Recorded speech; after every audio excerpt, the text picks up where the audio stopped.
The hegemony of Keth had swept across 14 star systems in as many months, their massive fleets crushing all resistance with overwhelming force. Their strategy was simple and effective.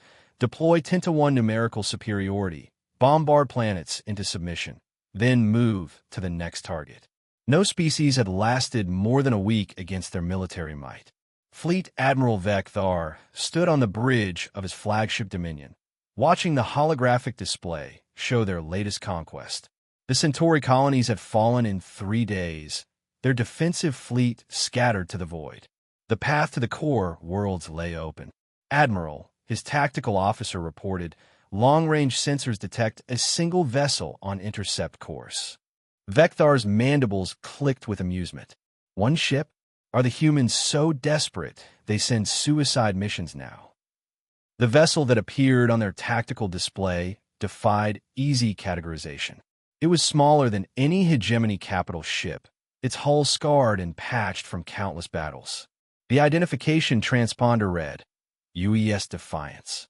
Open communications, Vecthar ordered, expecting to receive the enemy's surrender. Instead, a gravelly human voice filled the bridge. This is Captain James Mitchell of the Terran Defense Force. You're ordered to withdraw from human space immediately. The bridge erupted in laughter from the alien crew.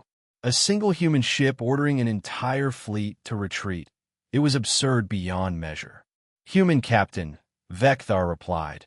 You face 300 warships with your solitary vessel. Surely even your species understands basic mathematics. Understand plenty, came Mitchell's calm response. I understand you've been steamrolling civilizations that fight by your rules. But humans don't play by anyone's rules but our own. What followed over the next 6 hours challenged everything the hegemony thought they knew about warfare. The Defiance didn't engage the fleet directly. Instead, it became a ghost, appearing and disappearing throughout their formation like a vengeful spirit. Its human crew used tactics that violated every principle of civilized combat. Hit-and-run attacks, false retreats, and guerrilla ambush strategies that had been refined over centuries of human conflict. When the hegemony ships moved to surround the Defiance, it vanished into the asteroid belt, using the rocky debris as cover and camouflage. When they sent squadrons to hunt it down, those ships were picked off one by one, their wreckage serving as improvised weapons that the humans hurled at pursuing vessels. This is impossible, snarled Commander Thexkai as his hunter-killer squadron reported yet another ambush. One ship cannot outmaneuver 300. Captain Mitchell's voice crackled through their communications again. You're thinking like prey, Commander. We're thinking like predators. The Defiance had turned the asteroid field into a 3-dimensional maze of death. The humans knew every rock, every trajectory, every hiding spot. They used mining charges to create artificial meteor showers, triggered controlled asteroid collisions to block pursuit routes, and somehow managed to repair battle damage using salvage materials from destroyed hegemony vessels. By the 8th hour, Admiral Vecthar had lost 47 ships without inflicting so much as a scratch on the human vessel. His crews were demoralized, his formations scattered, and his reputation in ruins.